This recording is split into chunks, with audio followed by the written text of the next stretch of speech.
So obviously there's a couple of things that I wanted to talk about, and a majority of it is just gonna be a summary of the live stream.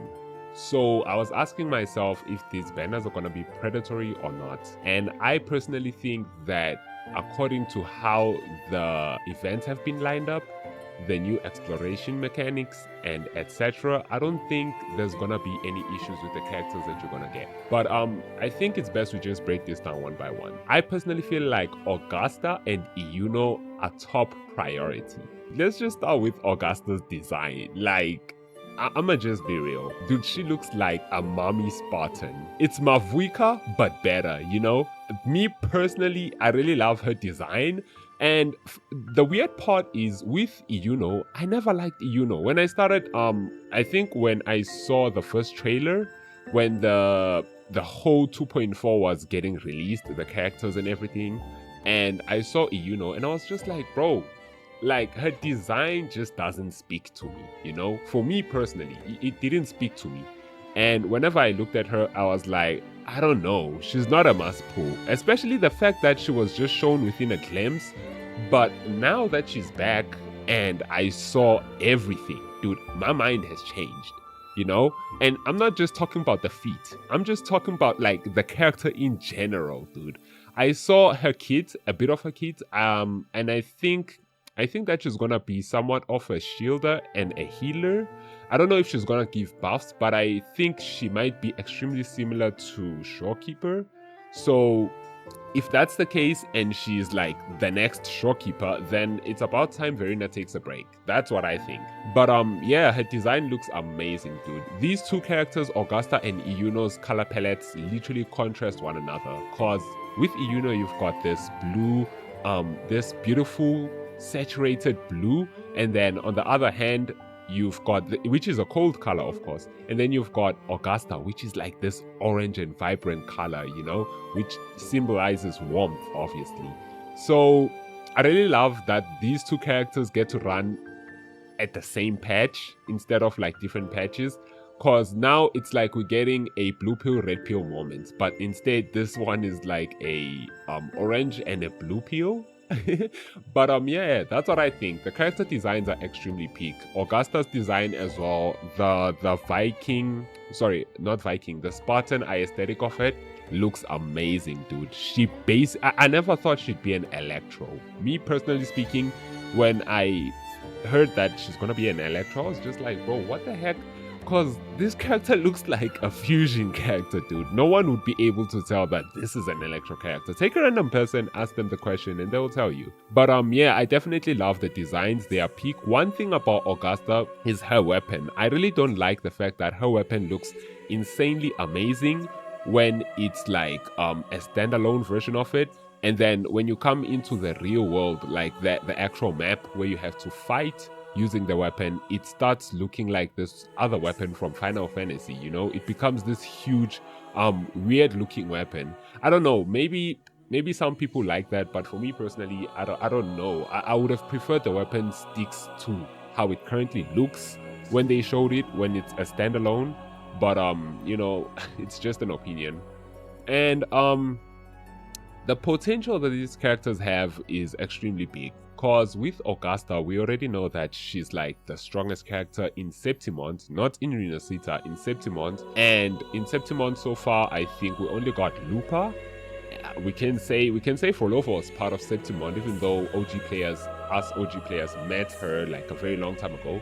But I personally feel like the fact that she's the best in Septimont says a lot about it. Because there's a lot of characters who haven't been released yet. So the pool priority makes her extremely valuable. If I were like a person who's been playing the game for a while, not necessarily a new player, for people who've been playing the game for a while, or people who are OGs, or people who pull like for each and every single character, Augusta is a must pull. That's my opinion. Like, if you like the design, pull. If you like the weapon, pull. If you like Mavuika's vibes but better, pull, definitely. And then with Iuno, if you're looking for, if you like design as well, everything I just mentioned, definitely do pull her as well.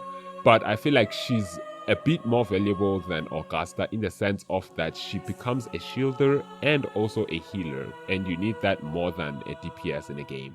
That's just my opinion. And then with the banners, I was kind of shook when I saw Shorekeeper in the banner, because I was just like, dude, what is Shorekeeper doing here? It was only supposed to be Augusta, iuno, Chikona, and Carlotta. It was just supposed to be those 4 units. So this is where I started asking myself, is this a bit predatory? Because if you're a new player, and my best friend is actually a new player, he doesn't know what to choose. And most new players are just going to be like that. They would live up to the hype of Augusta, but at the same time knowing that obviously Carlotta is the best DPS in the game so far. So I don't know if this is a bit predatory for new players to start spending, or even OG players, for people to start spending on Shorekeeper who don't have Shorekeeper by now.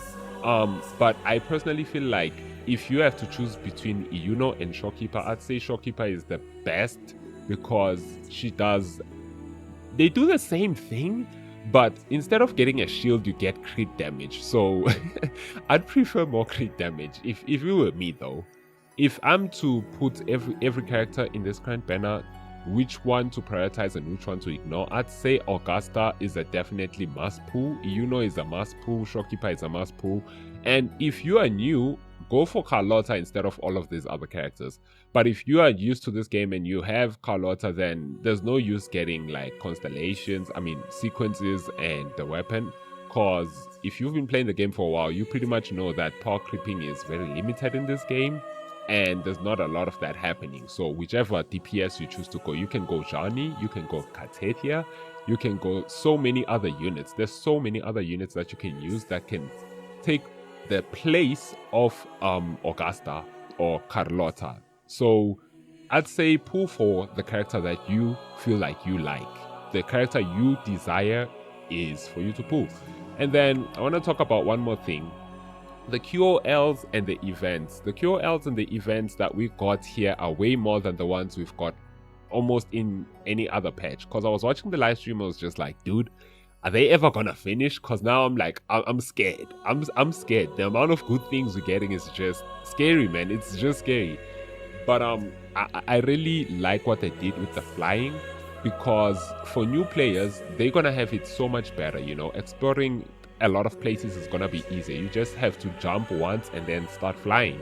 It makes it so much easier for you to explore. And not only that, they also added the optimized exploration markers, whereby you check on your map and you can find whatever you need when you need it and exactly where it is. Unlike other games such as Genshin Impact, whereby if you need something, it will mark the area and you have to go look for that thing. So now you don't have to look for it, you just mark it, you get there, and you take what you want, so you can upgrade your characters fast. So yeah, flying is a huge upgrade, I'm not gonna lie. I've been crying in the background about it. I've been like asking, when are they gonna add this, bro? And the fact that they added it now, it makes me happy, I'm not gonna lie. So it's flights, and then the other things that I wanted to mention was the one-click feature that they added and the frame rate increase. The frame rate increase, I don't think it's not gonna make a big of a difference to most players, especially if you're playing like on PS5 or an Xbox. I don't think there's gonna be a difference. But for PC players, if they wanna go like, I don't know, it depends on your monitor though. If you are eligible for more frames, it makes it better for you to get more frames. But I don't think the frame rate was necessary, because frames are mostly important for games like battle royales or competitive games, and these type of games aren't competitive. I don't think getting more frames is necessary. It's kind of a niche type of update, niche type of addition to this QOL. But yeah, it is what it is. I'm not gonna say it's a bad thing, especially that they added it. It shows that they truly care about the PC players as well. The one-click feature is an amazing thing that they added. The one-click feature, the fact that we're able now to go into TOA and also Whimpering Waste and finish any desired stage, and you get to collect everything behind that, it's mind-blowing. So the fact that they even did that shows that the company is listening to each and every single valuable information that people are sending out. and it's gonna help a lot, bro. I feel like it's gonna help a lot. But yeah, I think I'm gonna just end it there.